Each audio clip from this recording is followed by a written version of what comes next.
때 시편 129편 1절로 8절까지의 말씀입니다. 한 절씩 교독하도록 하겠습니다. 제가 먼저 1절 봅니다. 이스라엘은 이제 말하기를 그들이 내가 어릴 때부터 여러 번 나를 괴롭혔도다.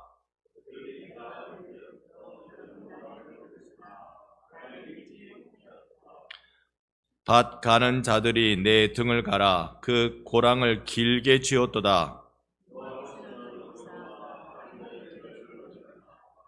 무릇 시온을 미워하는 자들은 수치를 당하여 물러갈지어다.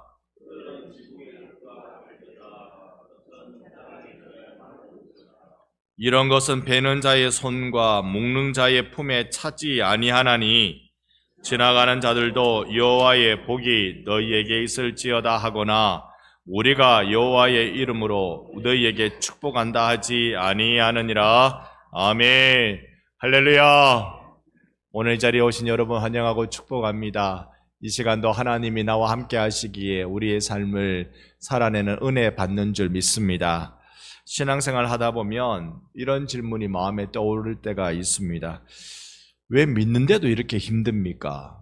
신앙생활 하는데요.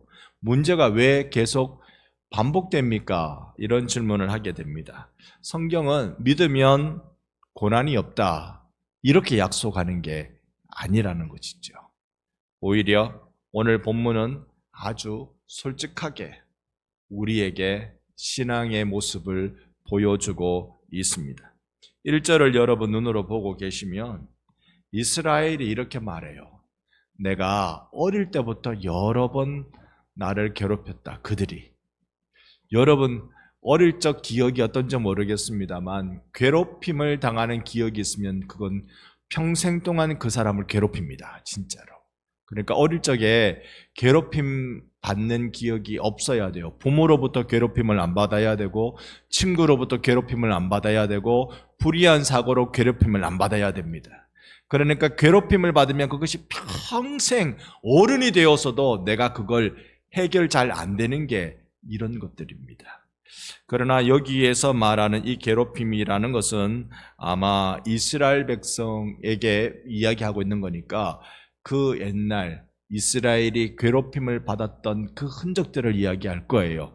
예루살렘으로 올라가는 노래, 성전에 올라가는 노래라고 하니까 예루살렘 성전이 있을 당시에 이 노래를 불렀다면, 그러니까 바벨론 포로로 끌려가기 전에 이 노래를 불렀다면 이들에게 있어서 그 옛날 민족적으로 괴롭힘을 받을 때가 언제일까? 그게 이집트에서 노예로 살 때이겠죠. 물론 다른 것 좀 더 우리가 이야기할 수 있겠습니다만 가장 대표적인 게 400년 동안이나 노예살이한 거. 우리 민족에게 있어서 제일 힘겨울 땐 게 언제냐? 그러면 우리가 근세기에 발생한 일제 식민지 생활 그때였겠지요. 그렇게 400년 동안이나 노예살 그때의 그 표현을 보면 아픈 표현을 냅니다. 3절에 보시면요. 밭 가는 자들이 내 등을 가라. 그 고랑을 길게 지었도다. 밭 가는 자들이 밭을 갈아야지. 왜 내 등을 갑니까? 내 등을 왜 갑니까? 이건요. 채찍질 맞고 고생하고 노예로 살아가는 비참한 모습을 은유적으로 표현한 것이지요. 그들이 내 등을 갈 리는 없잖아요. 그만큼 내가 박해받고 없어서 힘이 없어서 큰 고난 가운데 있었던 시절을 회상하고 있는 장면입니다. 여러분 나라에 이 외환에 걱정이 없는 게 이게 얼마나 큰 복인지 모릅니다. 외환, 그 바깥에서 찾아오는 그 환란, 전쟁 같은 거 말입니다. 이런 거 없는 게 얼마나 큰 복인지 모릅니다. 지금의 세대는 그걸 아예 경험 자체를 안 해봤기 때문에 이게 복인지 아닌지 잘 몰라요. 잘 몰라요. 저를 포함해서 잘 몰라요. 그런데 전쟁의 경험이 있는 사람들은 지금 이런 날이 오나 싶었을 그날이 온 겁니다. 이런 날이 오나 싶었던 그런 날이 온 겁니다. 여기에 우리가 3절을 잠깐 봤습니다마는 등을 갈아 고랑처럼 되게 만든 것이 외환의 시기가 있는 그때입니다. 그런데 이 시인이 성전에 올라가면서 그 고백을 딱 하는 거예요. 2절로 고백을 보면 이렇습니다. 같이 한번 2절을 읽어봅니다. 그들이 내가 어릴 때부터 여러 번 나를 괴롭혔으나 나를 이기지 못하였도다. 아멘. 한두 번 내가 당한 게 아니라 여러 번 내가 당하고 내 힘으로 할 수 없는 심각한 고난을 몇 번이나 당하고 당했는데 나를 이겼대요? 못 이겼대요? 못 이겨요. 나를 못 이겨요. 여러분, 우리가 반복적인 고난은 우리를 멍들게 합니다. 맞습니다. 옛날에 살았던 생각들을 기억해보면 몸서리 쳐지는 일들 많으셨으리라 생각을 합니다. 아버지, 어머니 우리한테 잘해주려고 잘해줬지만 보면은 이성을 잃어버리고 거의 광기적 모습으로 있었던 그런 가정도 있었고, 맨날 술이고 담배고 온갖 것 도박까지 해가지고 집안 살림 거들먹기 여사고 사업한다고 한다고 그래가지고 다 끌고 나가가지고 빈털터리를 내가 돌아오기도 하고, 한두 번도 아니고. 이럴 때 그들이 나를 이겼다 못 이겼다? 못 이겼다. 못 이겼다. 여기가 우리가 이렇게 무너지지 않는 이유, 수많은 고난이 내게 다가와도 내가 함몰되지 않고 무너지지 않는 삶을 살았던 그 이유, 승리의 이유가 무엇일까요? 내가 담대해서, 내가 튼튼해서, 내가 어떤 것도 이겨낼 만한 강인한 자신감이 있어서? 아니요.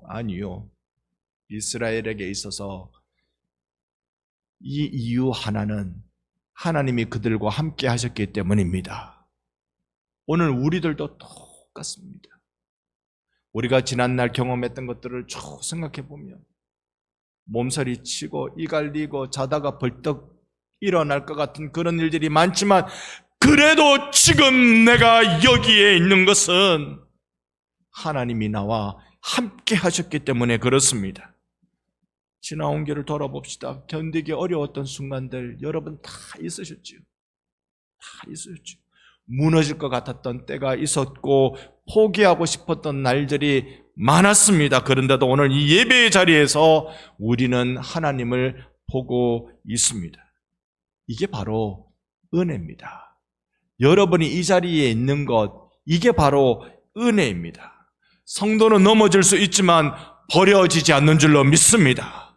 꺾여질 수 있지만 끝나지 않습니다. 우리들에게 하나님이 함께 하시는 것입니다. 그 하나님이 함께 하심을 4절이 우리에게 알려주고 있는데요. 같이 4절 함께 읽습니다. 여호와께서는 의로우사 악인들의 줄을 끊으셨도다. 아멘. 의로우시다고요. 의라는 용어는 이 사람 죄인이냐 죄가 없느냐 판단할 때 기준인 거잖아요. 의라는 용어는. 그러니까 억울한 자를 외면하지 않으시는 하나님이심을 다 보여주고 계시는 것입니다. 여기 줄을 끊었다. 이 줄이 뭘까? 나를 괴롭히던 그들이 나를 어떻게 괴롭히냐면 이 줄이라는 게 억압, 묶어내는 것, 꽁꽁 묶어서 끌고 가는 것, 이런 걸 상징한단 말입니다. 그러니까 그들의 줄을 끊었다. 묶임과 억압의 권세가 끝나게 하셨다라는 말씀입니다. 이게 출애굽 사건을 보면 여호와께서 큰 동풍으로 밤새도록 바다의 물을 물러가게 하셨다. 왜요? 이스라엘에게 있어서 이 노예적 속박을 끊어주시기 위해서. 물론 그 전에 10가지 재앙으로 그렇게 하셨고, 그러나 10가지 재앙으로 그냥 그걸로 끝나면 이스라엘 백성은 또 노예살이 합니다. 심지어 왕의 아들, 왕의 장자가 죽는 마지막 장자 재앙이 있어서 깜짝 놀라서 이스라엘 백성 전부 다 광야로 나갈 수 있도록 허락했어도 사람은요,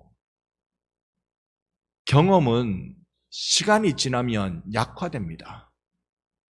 아들 죽어도, 장자가 죽어도 시간이 지나면 다시 욕심납니다.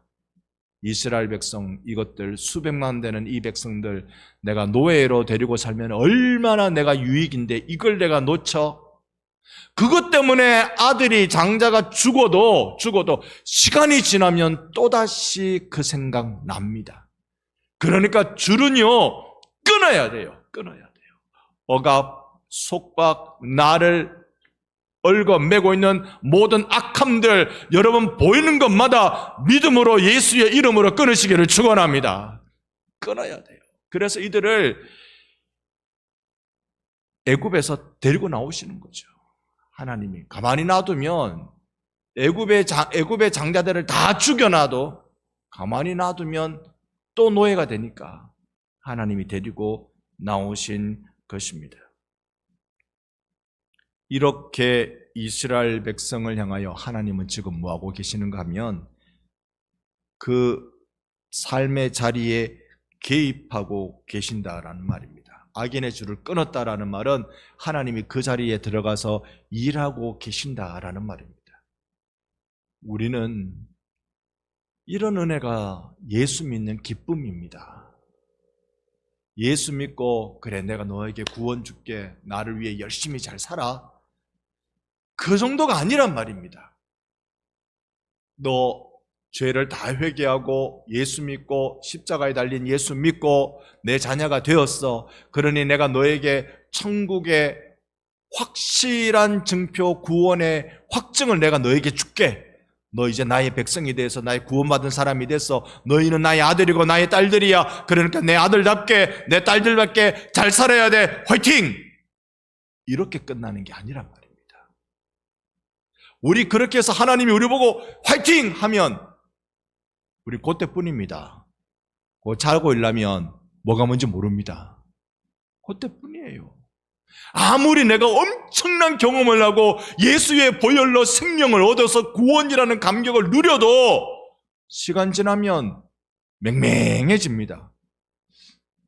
아닌가 봅니다. 여러분 저를 지금 전부 다 의심의 눈초리로 보고 계시는데 여러분을 한번 뒤돌아보시라고요.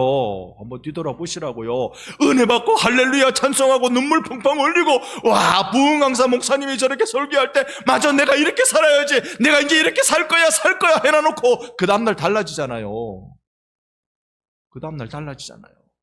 그러니까 하나님이 줄을 끊어주셔야 되는 거예요. 줄을 안 끊어주시면 이게 우리 안 돼요. 우리라는 존재가. 그 줄 끊어줌을 뭐라고 말하냐면 하나님이 역사 속에 개입하시는 거라고 말하는 겁니다. 역사가 거대한 인간의 역사가 있지만 하나님이 내 인생의 역사에 오셔서 개입해 주시는 분이십니다. 얘를 이래 놔두면 옛날로 다시 돌아간다. 이래 놔두지 말고 내가 얘를 요렇게 얘를 괴롭히는 요거 끊어주고 얘를 못 살게 만드는 요거 끊어주고 요렇게 해가지고 딱 내가 얘를 지켜야지. 그래서 오늘 여러분 수요예배 나오신 은혜도 받은 줄 믿습니다. 이렇게 지켜야지. 하나님이 작정해서 해주고 계십니다. 여러분 우리 하나님은요 우리가 보기에 침묵하시는 것 같지만 우리를 방치하시는 분이 아니십니다. 옛날에는 자녀가 많았잖아요. 제가 어릴 때 본 텔레비전 프로그램이 육남매, 기억하십니까? 육남매. 제가 그거 학교 들어가기 전에 본 것 같은데. 육남매. 한 집에 육남매는 여사였죠? 여사였습니다. 그러면 부모는 자녀가 6이니까 6명 골고루 다 내 아들이다, 내 딸이다 그러면서 신경을 다 쓸 수 있습니까? 대충 키웁니까? 솔직하게. 대충 뭐 밥 주고 저끼리 잘 놀고 저끼리 잘 살고 나가서 잘 뛰놀고 뭐 그러지 뭐. 다치면 한두 놈 다치면 뭐 다친 거지 뭐. 희한하죠. 그래도 저끼리 또 잘 놀고 잘 삽니다. 오늘날에는 둘이 만나 하나, 이것도 못 따라가는 게 우리나라 지금 출생 통계입니다. 둘이 만나 하나가 안 되는 게 우리나라 출생 통계입니다. 하나. 그러면 두 부모가 애 하나에 관심을 기울이면 어느 만큼 관심을 받을까요? 얘는 뭐 그냥 어머니 아버지 관심으로 24시간을 딱 발라버릴 것 같아요. 완전히. 어떻게 해야 될까? 어째야 될까 이거는. 그런데요 그럴지라도 우리 하나님의 관심을 못 따라옵니다. 사람의 관심이 이 사람. 그러면 저는 여러분을 향한 관심은 우리 교회 성도분들이 출석교인이 100명이고 한 120명 정도가 제 머릿속에 목회 양대로 인식이 되어지고 있습니다. 출석부 보고 요즘 우리 교회 교족부는 저는 저 핸드폰 안에 딱 들어가 있습니다.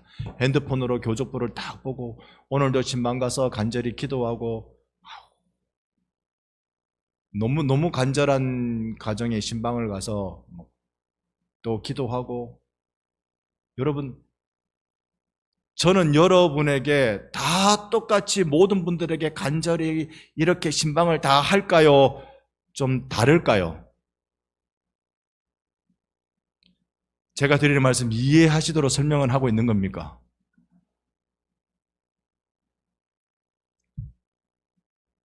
그런데 우리 하나님은 우리의 상상할 수 없을 정도로 바로 나에게 초집중하시는 분인 줄로 믿습니다.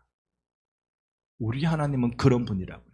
사람 많아가지고 안 된다. 제가 진대원 때 어느 교수님이 그랬어요. 사람의 능력이 목회자의 능력이 정말 뛰어나가지고 엄청나게 뛰어나면 400명까지 목회할 수 있다고 그랬습니다. 엄청나게 뛰어나면 보통은 200명 못 넘어간답니다. 400명까지 목회할 수 있다고 그럽니다. 400명이 넘는 순간, 보통은 200명이 넘는 순간 딱 그는 목사이지만 목회자의 사역보다 행정가로서의 사역으로 바꿔야 교회가 산다. 처음에는 저 그 말 듣고 잘 이해를 못했습니다. 그런데 인간의 능력치를 생각하니까 그래요. 실제적인 목회는 부목사가 해야 돼요. 교구 맡아가지고 부목사가 해야 돼요. 담임 목사는 400명 넘는 순간 목회 못합니다. 우리 하나님은요 400명은커녕 4만 명에 4억에 지금 지구촌 인구가 80억인데 하나님의 백성 하나님 한 사람도 안 놓치고 다 하나님이 목회해 주시는 줄 믿습니다. 끊어주신다고요. 시편 129편은 우리에게 이렇게 말하죠.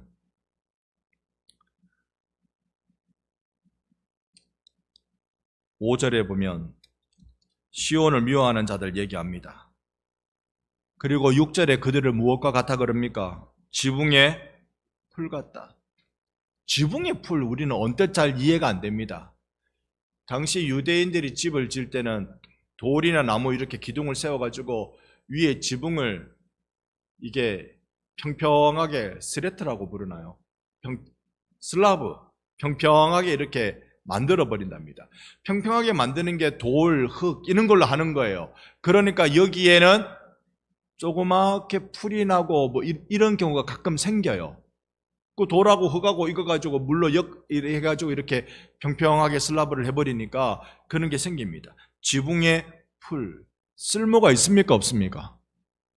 그 다음 절에 가보면 7절에 이런 것은 베는 자의 손과 묶는 자의 품, 이거는 추수할 때 모습이잖아요. 베는 자의 손, 묶는 자의 품, 여기에 찬다 안 찬다? 택도 없다. 저들이 뭔가 풀 한 폭이 피어나듯 뭔가 이렇게 지붕에서 그런 모습 보이는 것처럼 보이지만 금방 말라버릴 그런 것들이다. 누구? 나를 괴롭혔던 그들. 8절에는 그들은 우리 보고 인사도 안 한다. 여호와의 복이 너희에게 있을지어다. 이런 인사도 안 한다. 우리가 여호와의 이름으로 너희에게 축복한다. 이런 말도 안 한다. 그들 강박한 자들. 세상은 우리 눈에 제대로 해석해야, 제대로 봐야 우리가 축복해야 될 대상으로 여겨집니다. 세상의 성공 굉장히 빨라 보이죠. 요즘같이 급변하는 세상 속에 많은 사람들이요, 내 이대로 가만히 있으면 나만 손해보는 거 아닌가? 여러분, 벼락거지라는 말 들어보셨습니까? 벼락거지. 집에 벼락차가 쫄딱 망해서 거지 되는 게 아니고, 벼락거지라는 말은 나는 열심히 하루 종일 일하고 번 돈 가지고 또 가족을 먹여 살리고 또 교회에 헌금도 하고 세상 가운데 좋은 일도 하고 저축도 하고 내가 열심히 사는 게 지금 우리의 모습인데, 근데 그 다음날 아침에 일어나 보니까 옆에 사람은 주식 해가지고 10억을 벌었대. 요게 최근에 일어난 일입니다.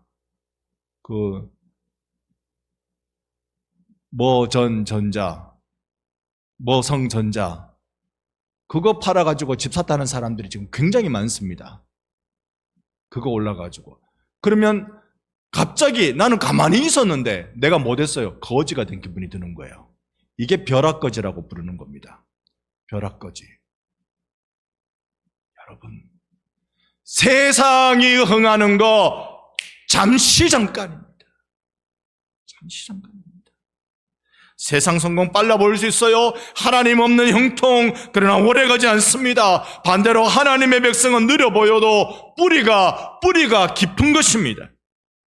여러분, 우리는 말씀과 기도 위에 서 있는 자들이기 때문에 그렇습니다. 시편 129편은 이렇게 우리에게 고백합니다. 많이 당했지만, 내가 이 세상에 많이 당했지만 무너지지 않았다. 등에는 고랑이 남아있지만 믿음 남아있다. 나에겐 믿음이 남아있다. 상처가 있지만 소망이 사라지지 않았다. 오늘도 하나님은 끊어주시는 하나님이십니다. 여러분에게 두려움의 줄을 끊어주시고 낙심의 줄을 끊어주시고 묶인 마음의 줄을 끊어주시는 분인 줄 믿습니다. 오늘 이 예배 가운데 주님이 끊어주시기를 원합니다. 고난은 깊었지만 하나님의 손은 더 깊습니다. 내 고난 더 깊은 곳까지 하나님의 손을 넣어주셔서 치료해 주실 수 있는 분이십니다.